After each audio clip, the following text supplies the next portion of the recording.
नमस्कार दोस्तों, स्वागत है आप सबका आपके अपने चैनल पर। तो आज की क्लास को शुरू करते हैं और देखते हैं संविधान के 40 मोस्ट इम्पॉर्टेंट क्वेश्चन, और इसमें हम लोग आज कवर करेंगे राष्ट्रपति को। ठीक है, तो अगर अभी तक आपने हमारे चैनल को सब्सक्राइब नहीं किया है तो प्लीज़ चैनल को सब्सक्राइब कर लें और बगल में बने बेल आइकन को प्रेस जरूर कर दें। अगर वीडियो अच्छा लगे तो फिर वीडियो को शेयर ज़रूर कर दें।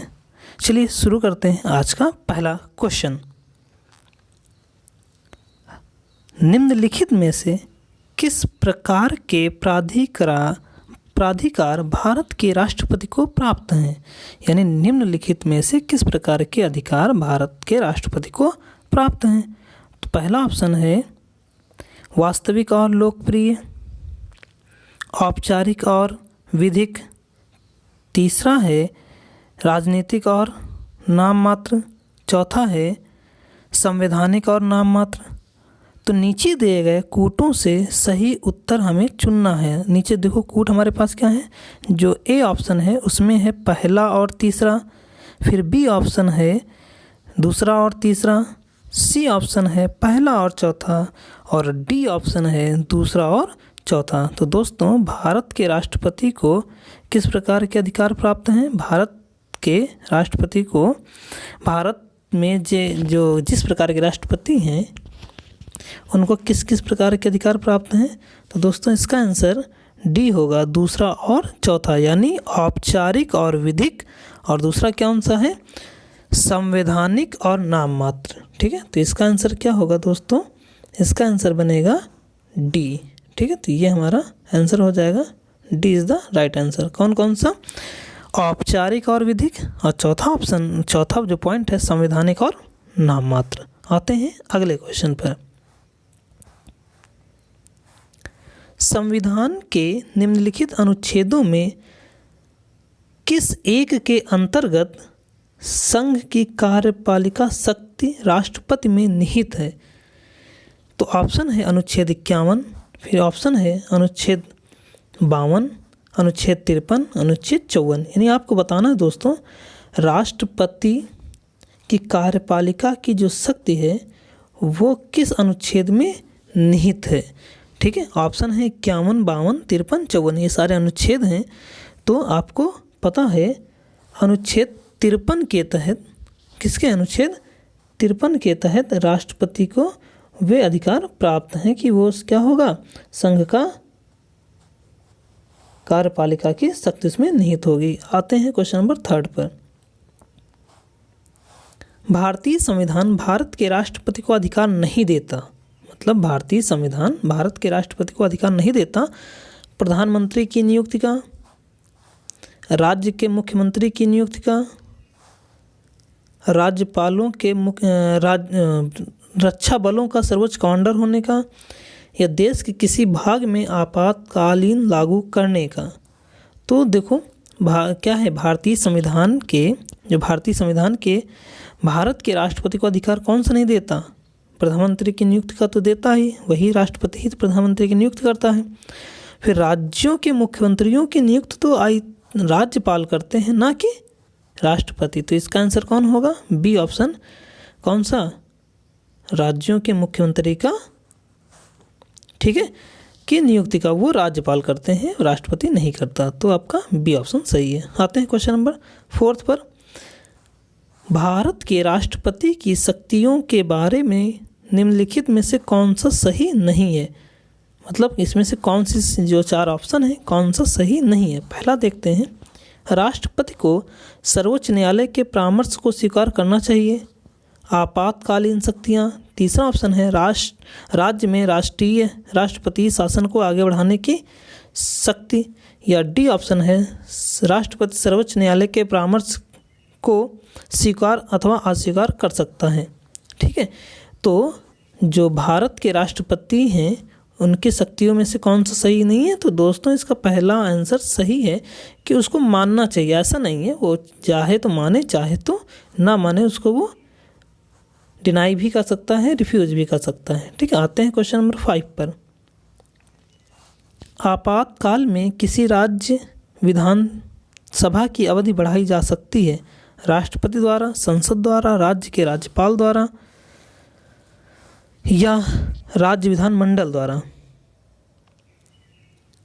ठीक है, तो इसका आंसर बताइए कौन सा होगा कि किस आपातकाल में किसी राज्य विधान सभा की अवधि बढ़ाई जा सकती है, राष्ट्रपति द्वारा या संसद द्वारा या राज्य के राज्यपाल द्वारा या डी राज्य विधानमंडल द्वारा।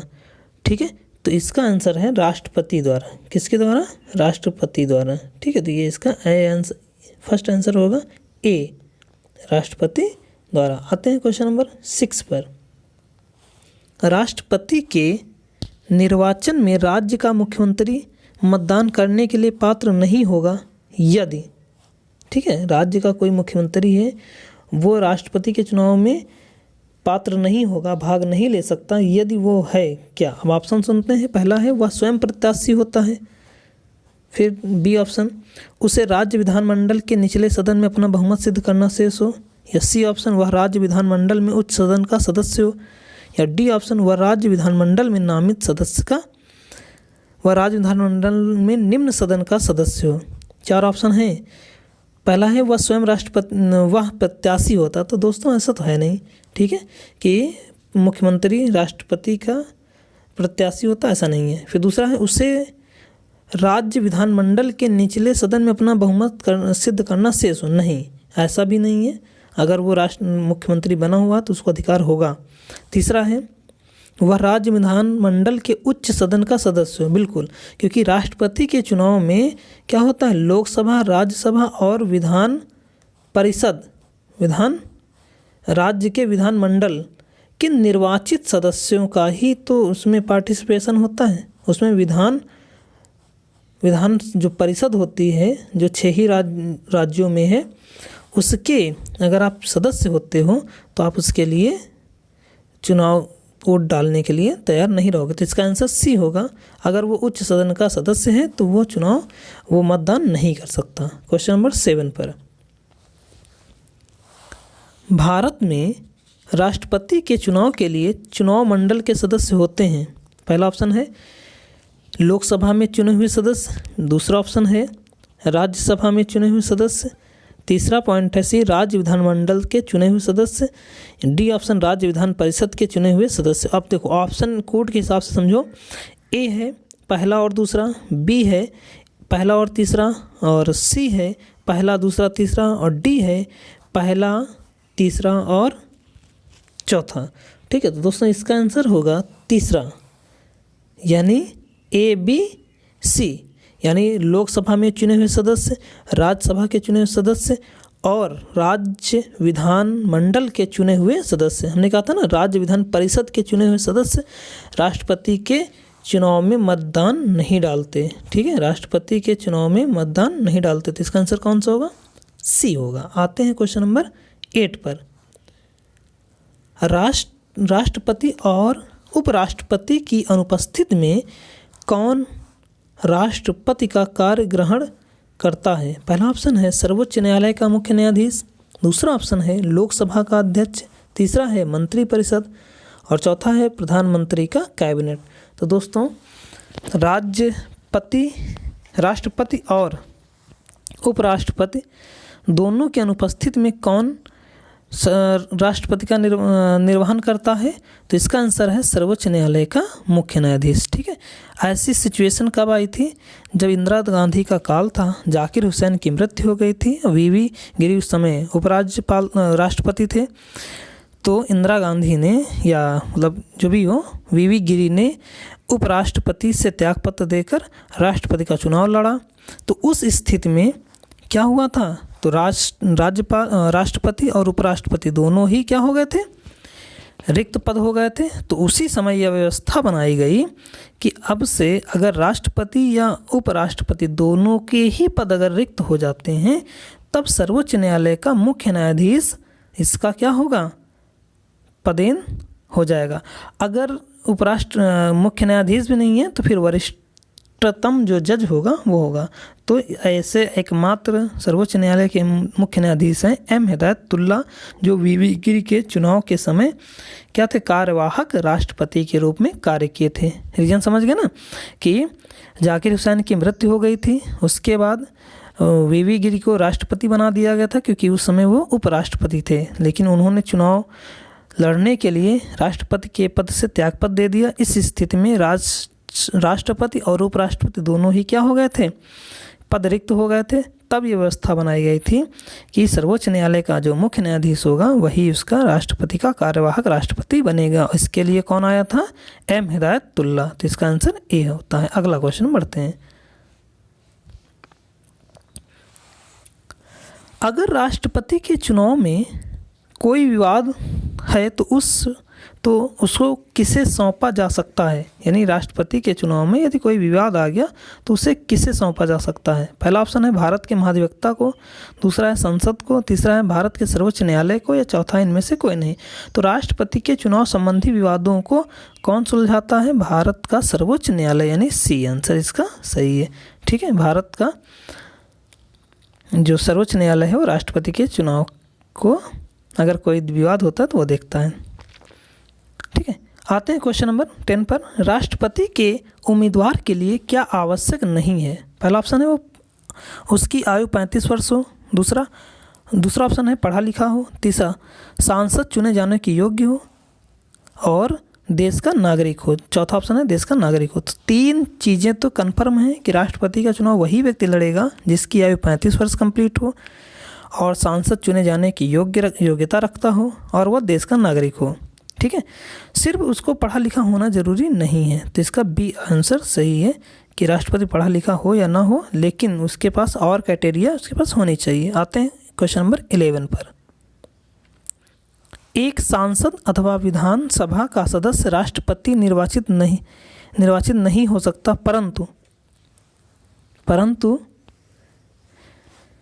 पहला ऑप्शन देखते हैं कि चुनाव लड़ने के पूर्व उसे अपनी सदस्यता से त्यागपत्र देना होगा, अपने निर्वाचन से 6 माह के अंदर अपनी सदस्यता छोड़नी ही होगी, निर्वाचित होने के तुरंत उपरांत अपनी सदस्यता छोड़ना होगा, एक सांसद चुनाव लड़ सकता है परंतु विधानसभा का सदस्य नहीं। तो दोस्तों इसका आंसर क्या होगा, इसका आंसर सी है, नहीं इसका, हाँ बिल्कुल सी आंसर सही होगा। ठीक है, क्या लिखा हुआ है कि निर्वाचित होने के तुरंत उपरांत अपनी सदस्यता छोड़ना होगा। अगर मान लो कोई सांसद इस तरह काम करता है, जैसे ही वो राष्ट्रपति बनेगा तुरंत उसको उसी वक्त वो पद छोड़ना पड़ जाएगा। तो इसका सी आंसर सही है। आते हैं क्वेश्चन नंबर 12 पर। भारत के राष्ट्रपति चुने जाते हैं, भारत के राष्ट्रपति चुने जाते हैं पहला केवल राज्यसभा के सदस्यों द्वारा, दूसरा है केवल लोकसभा के सदस्यों द्वारा, तीसरा ऑप्शन है केवल राज्यों के विधानसभाओं और लोकसभा के सदस्यों द्वारा, या चौथा ऑप्शन है राज्यसभा, लोकसभा और राज्यों की विधानसभाओं के निर्वाचित सदस्यों द्वारा।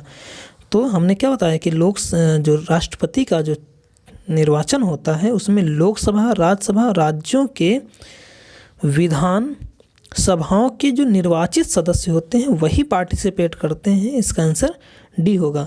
और कभी भी मनोनीत, चाहे वो लोकसभा के हों, चाहे राज्यसभा के हों, चाहे वो विधान सभाओं के हों, कभी भी जो मनोनीत होते हैं वो कभी भी चुनाव में भाग नहीं लेते राष्ट्रपति के। ठीक है, आते हैं क्वेश्चन नंबर 13 पर।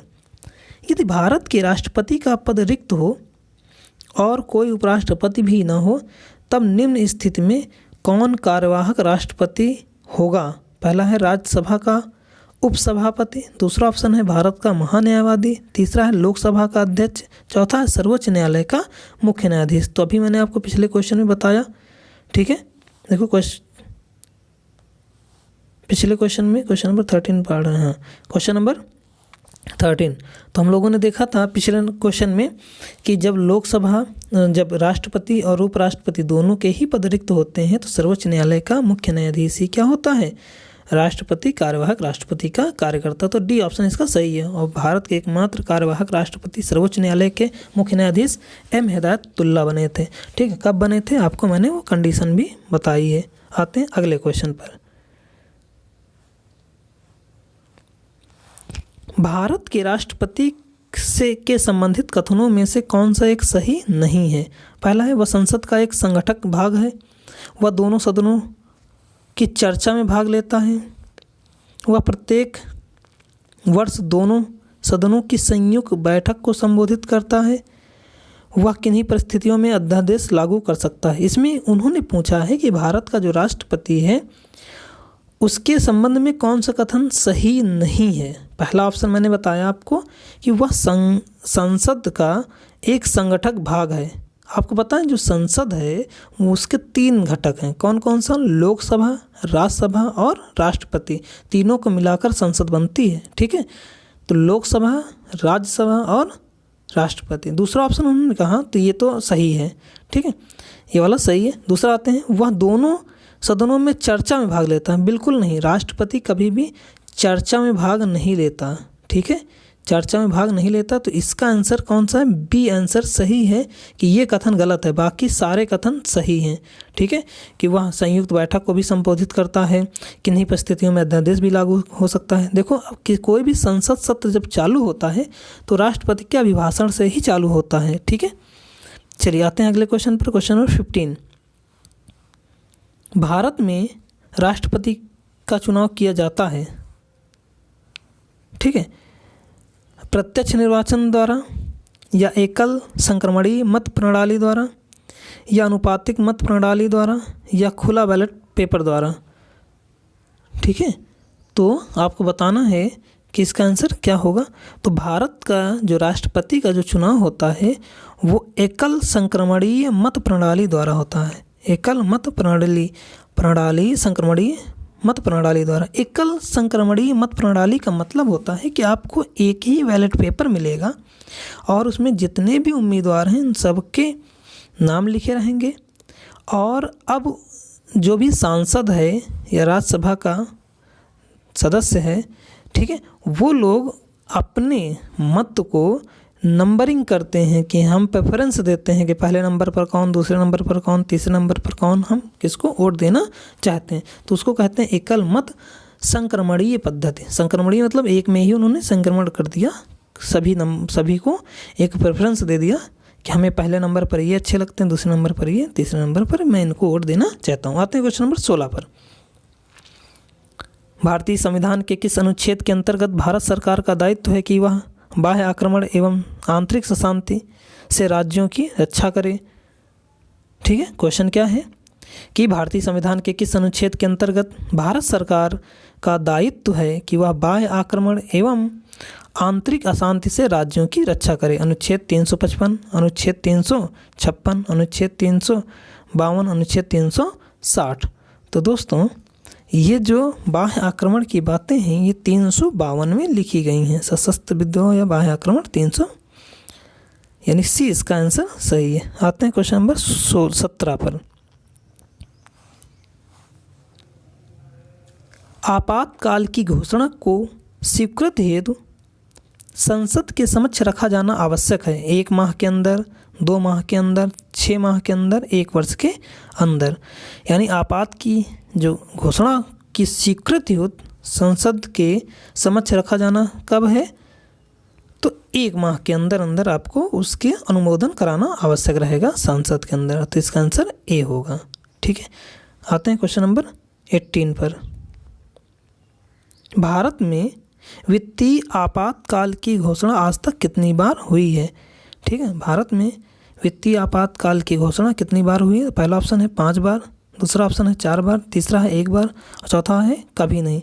तो दोस्तों भारत में वित्तीय आपातकाल की घोषणा आज तक अभी कभी नहीं हुई, तो डी ऑप्शन इसका सही है। ठीक है, और इसकी घोषणा करने का जो अनुच्छेद कौन सा है? तो आप कहोगे 360। आते हैं क्वेश्चन नंबर 19। ठीक है, ये मतलब वित्तीय आपातकाल कब लगता है, किस आर्टिकल के तहत? तो 360 आर्टिकल। ठीक है, आते हैं क्वेश्चन नंबर 19 पर। निम्नलिखित में से राष्ट्रपति किसकी नियुक्ति करता है? यानी जो 4 ऑप्शन है उनमें बताना है आपको किसकी नियुक्ति राष्ट्रपति करता है। पहला है भारत के महान्यायवादी, फिर नियंत्रक एवं महालेखा परीक्षक, फिर राज्य के राज्यपाल, डी ऑप्शन उपरोक्त सभी। तो बिल्कुल राष्ट्रपति जो है उपरोक्त सभी की नियुक्ति करता है, महान्यायवादी की भी, नियंत्रक एवं महालेखा परीक्षक की भी, राज्य के राज्यपाल की भी। तो डी ऑप्शन इसका सही है। आते हैं अगले क्वेश्चन पर। आप कमेंट बॉक्स में लिखकर बताएं कि आपको ये वीडियो कैसे लग रहे हैं, ये क्वेश्चन कैसे लग रहे हैं। ये सभी क्वेश्चन पेपर में आए हुए हैं। आई होप आपको इनसे लाभ जरूर मिलेगा अगर आप पूरा वीडियो देखते हैं और प्रैक्टिस करते हैं तो। राष्ट्रपति 5 वर्ष तक अपने पद पर रहता है, यानी राष्ट्रपति 5 वर्ष तक अपने पद पर रहता है कब से? ये ऑप्शन है अपने निर्वाचन की तारीख से, संसद द्वारा निर्धारित तिथि से, अपने पद ग्रहण करने की तिथि से, या निर्वाचन आयोग द्वारा घोषित तिथि से। तो जो राष्ट्रपति है वो अपने पद ग्रहण के दिन से ही क्या हो जाता है, वो अपने पद ग्रहण के दिन से ही 5 वर्ष के लिए नामित हो जाता है। ठीक है, तो सी आंसर इसका सही है। आते हैं क्वेश्चन नंबर 21 पर। भारत के राष्ट्रपति को यह अधिकार नहीं प्राप्त है कि वह समाधान करे। ठीक है, भारत के राष्ट्रपति को वह अधिकार नहीं प्राप्त है कि वह क्षमादान करे, सर्वोच्च न्यायालय के न्यायाधीश को हटाए, आपातकाल की घोषणा करे या अध्यादेश जारी करे। 4 ऑप्शन है। पहला ऑप्शन था क्षमादान करे, दूसरा ऑप्शन है सर्वोच्च न्यायालय के मुख्य न्यायाधीश को हटाए या न्यायाधीश को ही हटाए। ठीक है, तीसरा ऑप्शन है आपातकाल की घोषणा करे, या डी ऑप्शन है अध्यादेश जारी करे। तो दोस्तों राष्ट्रपति कभी भी सर्वोच्च न्यायालय के न्यायाधीशों को हटाता नहीं, उसके लिए एक विधि आती है। ठीक है, जिसमें साबित कदाचार होता है, वो संसद लाता है। ठीक है, आते हैं क्वेश्चन नंबर 22 पर। क्वेश्चन नंबर 22 है, एक विधेयक जो संसद में प्रस्तुत किया जाता है कौन सी क्रिया के बाद अधिनियम बन जाता है? एक विधेयक जो संसद में प्रस्तुत किया जाता है किस क्रिया के द्वारा वह अधिनियम बन जाता है? ऑप्शन सुनिए। जब वह संसद के दोनों सदनों द्वारा पारित हो जाता है, जब राष्ट्रपति अपनी सहमत दे देता है, जब राष्ट्रपति इस पर हस्ताक्षर कर देता है, फिर डी ऑप्शन है जब सर्वोच्च न्यायालय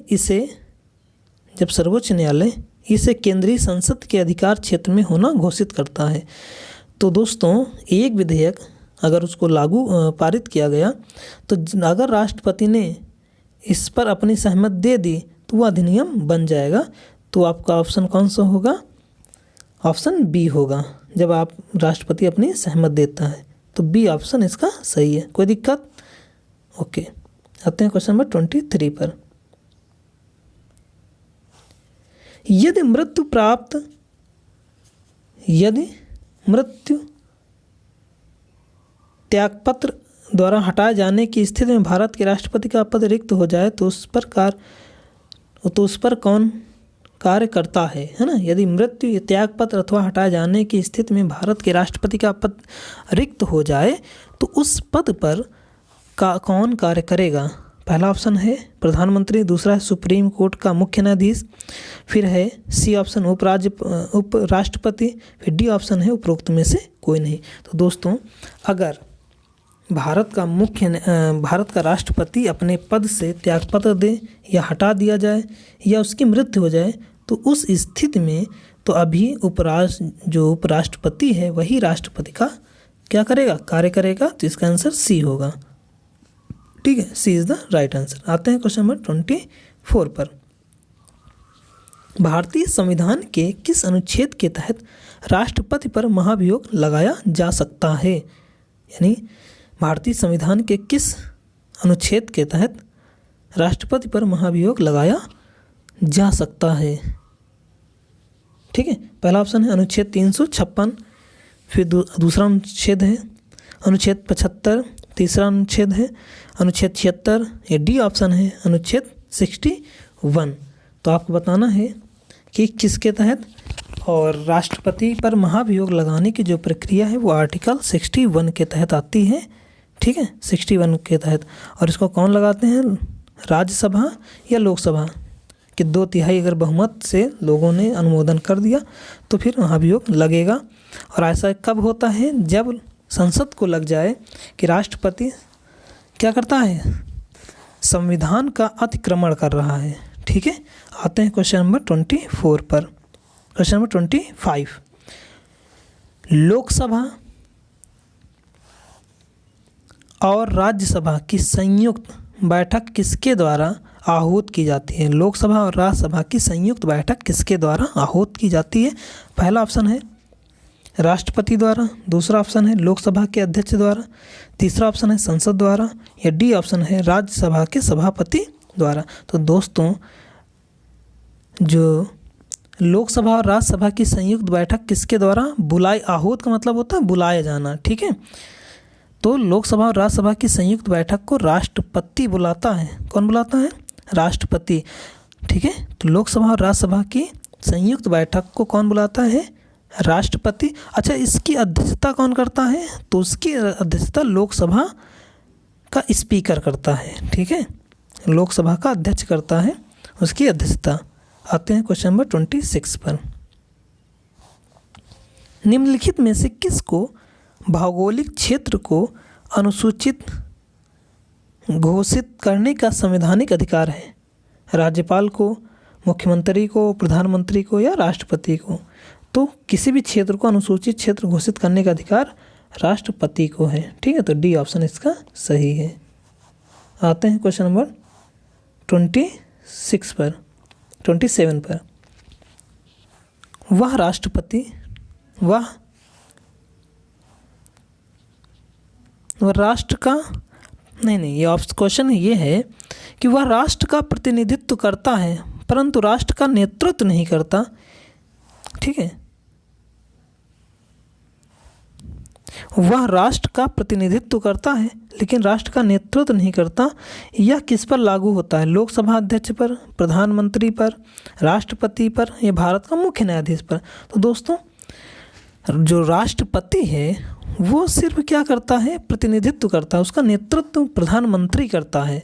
यानी राष्ट्रपति की सारी शक्तियाँ प्रधानमंत्री यूज करता है, उसको खाली नाम मात्र का ही उसका प्रतिनिधित्व रहता है, ठीक है। क्वेश्चन नंबर 28 पर आते हैं। अध्यक्षात्मक शासन का उदय सर्वप्रथम किस देश में हुआ है? यानी अध्यक्षात्मक शासन का उदय निम्नलिखित में से किस देश में हुआ है? पहला ऑप्शन है यूगोस्लाविया, दूसरा है मिस्र, तीसरा है स्विट्जरलैंड, चौथा है संयुक्त राज्य अमेरिका। तो दोस्तों अध्यक्षात्मक शासन का उदय सर्वप्रथम संयुक्त राज्य अमेरिका में हुआ है। तो डी ऑप्शन इसका सही है। आते हैं अगले क्वेश्चन पर। श्रीमती प्रतिभा देवी सिंह पाटिल का भारतीय गणतंत्र के राष्ट्रपति के रूप में क्या क्रम है? यानी वे किस नंबर की राष्ट्रपति रही हैं, ठीक है। वे किस नंबर की राष्ट्रपति रही हैं? पहला ऑप्शन है 10वां, फिर 11वां, 12वां, 13वां। तो जो श्रीमती प्रतिभा देवी सिंह पाटिल हैं वो 13वें क्रम की राष्ट्रपति हैं, ठीक है। इससे पहले कौन थे? APJ अब्दुल कलाम, ठीक है। वो 12वें क्रम के थे, ये हैं 13वें क्रम की। आते हैं क्वेश्चन नंबर 30 पर। संसद के लिए राष्ट्रपति का अभिभाषण कौन तैयार करता है? संसद के लिए राष्ट्रपति का अभिभाषण कौन तैयार करता है? हमने बताया था ना, जब संसद का सदन चालू होता है, सत्र चालू होता है, तो राष्ट्रपति का अभिभाषण होता है। अच्छा, इसको बनाता कौन है? स्वयं राष्ट्रपति, दूसरा ऑप्शन है लोकसभा अध्यक्ष, तीसरा है राज्यसभा के सभापति, या डी ऑप्शन है केंद्रीय मंत्रिमंडल। तो दोस्तों राष्ट्रपति का जो अभिभाषण है उसको केंद्रीय मंत्रिमंडल बनाती है और अपने कामों को राष्ट्रपति को अवगत कराती है। तो डी ऑप्शन इसका सही है। आते हैं अगले क्वेश्चन पर, क्वेश्चन नंबर 31। संविधान के किस अनुच्छेद के अंतर्गत राष्ट्रपति संघीय मंत्रिपरिषद की सलाह मानने के लिए बाध्य है? क्वेश्चन है संविधान के किस अनुच्छेद के अंतर्गत राष्ट्रपति संघीय मंत्रिपरिषद की सलाह मानने के लिए बाध्य है? अनुच्छेद 74, अनुच्छेद 85, अनुच्छेद 86, अनुच्छेद 101। तो आपको बताना है कौन सा इसका आंसर है। तो राष्ट्रपति जो है संघीय मंत्रिपरिषद की सलाह मानने के लिए बाध्य है आर्टिकल 74, ठीक है। 74 आर्टिकल है, ये ऑप्शन इसका सही है, ठीक है। आते हैं क्वेश्चन नंबर 32 पर। राष्ट्रपति को लोकसभा में 2 सदस्यों को मनोनीत करने का अधिकार है। बिल्कुल लोकसभा की 2 सीटें जो हैं वो मनोनीत की जाती हैं, ठीक है। राष्ट्रपति को लोकसभा, अब ये 2 सीटें किसके लिए होती हैं? अल्पसंख्यकों के लिए, बी ऑप्शन है एंग्लो इंडियंस के लिए, या सी ऑप्शन है विशिष्ट क्षेत्र के व्यक्ति के लिए, या राष्ट्रपति की इच्छा पर निर्भर। नहीं, लोकसभा की 2 सीटें एंग्लो इंडियन के लिए आरक्षित हैं, ठीक है, उन पर वो मनोनीत होते हैं। ऑप्शन आते हैं अगला क्वेश्चन नंबर 33, तो इसका बी ऑप्शन सही था। आते हैं 33 पर। अध्यादेश जारी करने का अधिकार राष्ट्रपति का कौन सा अधिकार है? अध्यादेश जारी करने का अधिकार राष्ट्रपति का कौन सा अधिकार है? पहला ऑप्शन है विधायी, दूसरा ऑप्शन है प्रशासनिक, तीसरा है न्यायिक, चौथा है वैयक्तिक। तो राष्ट्रपति जो अध्यादेश जारी करता है वो उसका विधेयक का संबंध होता है, वही वो कानून होता है ना, तो कानून क्या विधेयक के अंदर आता है ना, यानी विधायी शक्ति। तो इसका ए आंसर सही है। आते हैं क्वेश्चन नंबर 34 पर। राष्ट्रपति के पास कौन कौन सी वीटो शक्तियाँ हैं? ठीक है, पूर्ण वीटो, पॉकेट वीटो, निलंबित वीटो या उपरोक्त सभी। तो राष्ट्रपति के लिए तीनों ही वीटो रहती हैं, तो इसका डी ऑप्शन सही है। आते हैं क्वेश्चन नंबर 35 पर। निम्नलिखित में से कौन से राष्ट्रपति पूर्व में केंद्रीय गृह मंत्री थे? पहला ऑप्शन है वीवी गिरि, फिर है ज्ञानी जैल सिंह, फिर डॉक्टर जाकिर हुसैन, फिर आर वेंकट रमन। आपको बताना है इन चारों राष्ट्रपतियों में कौन सा ऐसा राष्ट्रपति है जो पहले में मतलब पूर्व में वो केंद्रीय गृह मंत्री भी थे। ऑप्शन है वीवी गिरि, फिर है ज्ञानी जैल सिंह, फिर सी ऑप्शन है डॉक्टर जाकिर हुसैन, या डी ऑप्शन है आर वेंकट रमन। तो दोस्तों ज्ञानी जैल सिंह जो हैं वो पहले के गृह मंत्री भी रह चुके हैं, पहले मतलब राष्ट्रपति से पहले, एकदम पहले की बात नहीं कर रहा हूँ, ठीक है। तो बी ऑप्शन इसका सही है। आते हैं 36 पर। राष्ट्रपति द्वारा अध्यादेश अधिवेशन आरंभ होने के कितने दिन से अधिक एक बार में प्रभावी रह सकता है? ठीक है, तो राष्ट्रपति द्वारा जारी अध्यादेश अधिवेशन प्रारंभ होने के कितने दिनों तक अधिक से अधिक एक बार में प्रभावी रह सकता है? तो ऑप्शन है 3 सप्ताह, 6 सप्ताह, 6 महीना, उपरोक्त में से कोई नहीं। बताइए कौन सा ऑप्शन होगा? ऑप्शन है 3 सप्ताह, 6 सप्ताह, 6 महीने, या उपरोक्त में से कोई नहीं। ठीक है, तो इसका आंसर है बी 6 सप्ताह। कौन होगा? 6 अफसा, ये इसका आंसर है। आते हैं क्वेश्चन नंबर 37 पर। राष्ट्रपति अपनी क्षमादान शक्ति का प्रयोग निम्न में से किस प्रकार के दंड के मामले में कर सकता है? पहला ऑप्शन है मृत्यु दंड, दूसरा है सैनिक अदालत द्वारा दिए गए दंड, सी ऐसे मामले में दिए गए दंड जो संघीय कार्यपालिका के क्षेत्राधिकार के अंतर्गत आते हैं, या डी ऑप्शन है उपरोक्त में से सभी। तो राष्ट्रपति सभी प्रकार के दंडों में अपनी क्षमा शक्ति दे सकता है। ठीक है, तो इसका डी आंसर सही है। आते हैं अगले क्वेश्चन पर। निम्न में से कौन सा संवैधानिक विशेषाधिकार राष्ट्रपति का नहीं है? निम्नलिखित में से कौन सा संवैधानिक विशेषाधिकार राष्ट्रपति का नहीं है? पहला ऑप्शन है साधारण बिल को पुनर्विचार हेतु लौटाना, दूसरा ऑप्शन है वित्तीय बिल को पुनर्विचार हेतु लौटाना, या सी ऑप्शन है लोकसभा को भंग करना, या डी ऑप्शन है प्रधानमंत्री की नियुक्ति करना। तो ऑप्शन पहले क्वेश्चन फिर से पढ़ लेते हैं कि निम्न में से कौन सा संवैधानिक विशेषाधिकार राष्ट्रपति का नहीं है? पहला ऑप्शन है साधारण बिल को पुनर्विचार हेतु लौटाना, दूसरा ऑप्शन है वित्तीय बिल को पुनर्विचार हेतु लौटाना, लोकसभा को भंग करना, या राष्ट्रपति की नियुक्त करना। तो दोस्तों राष्ट्रपति का जो विशेषाधिकार नहीं है संवैधानिक, वो है वित्तीय बिल को पुनर्विचार हेतु लौटाना। ठीक है, क्योंकि वित्तीय बिल राष्ट्रपति की पूर्व अनुमति से ही आता है। जब आपने पहली बार राष्ट्रपति जी ने जब शुरुआत में ही क्या दे दिया, अपनी अनुमति दे दी, तो उसको विचार के लिए लौटा नहीं सकते दोबारा संसद को। अगले क्वेश्चन नंबर 39। भारतीय संविधान के अनुच्छेद 352 के अनुसार राष्ट्रीय आपातकाल की उद्घोषणा निम्नलिखित में से किन परिस्थितियों में की जा सकती है? यानी भारतीय संविधान के अनुच्छेद 352 के अनुसार राष्ट्रीय आपातकाल की घोषणा निम्नलिखित में से किन परिस्थितियों में की जा सकती है? पहला ऑप्शन है संवैधानिक मशीनरी की विफलता, दूसरा ऑप्शन है आक्रमण, तीसरा है आंतरिक अशांति, चौथा ऑप्शन है युद्ध या बाह्य आक्रमण या सशस्त्र विद्रोह। जो 352 का राष्ट्रपति का जो राष्ट्रीय आपातकाल की घोषणा है वो डी ऑप्शन है बाह्य युद्ध या बाह्य आक्रमण अथवा सशस्त्र विद्रोह, यही आपकी कंडीशन है, अन्यथा आप क्या है राष्ट्रीय आपातकाल नहीं लगा सकते। आते हैं लास्ट क्वेश्चन पर। अगर अभी तक आपने हमारे चैनल को सब्सक्राइब नहीं किया तो प्लीज़ चैनल को सब्सक्राइब कर लें। अगर वीडियो आपको अच्छा लगा हो तो वीडियो को शेयर जरूर कर दें, ठीक है। बगल में बने बेल आइकन को प्रेस जरूर कर दें। आते हैं लास्ट क्वेश्चन पर। राष्ट्रीय आपातकाल में लोकसभा की अवधि, पहला ऑप्शन है नहीं बढ़ाई जा सकती है, बी ऑप्शन जब तक आपातकाल रहे तब तक के लिए बढ़ाई जा सकती है, सी ऑप्शन केवल 1 वर्ष के लिए बढ़ाई जा सकती है, डी ऑप्शन आपातकाल की समाप्ति तक बढ़ाई जा सकती है लेकिन एक समय में 1 वर्ष से के लिए ही बढ़ाई जा सकती है।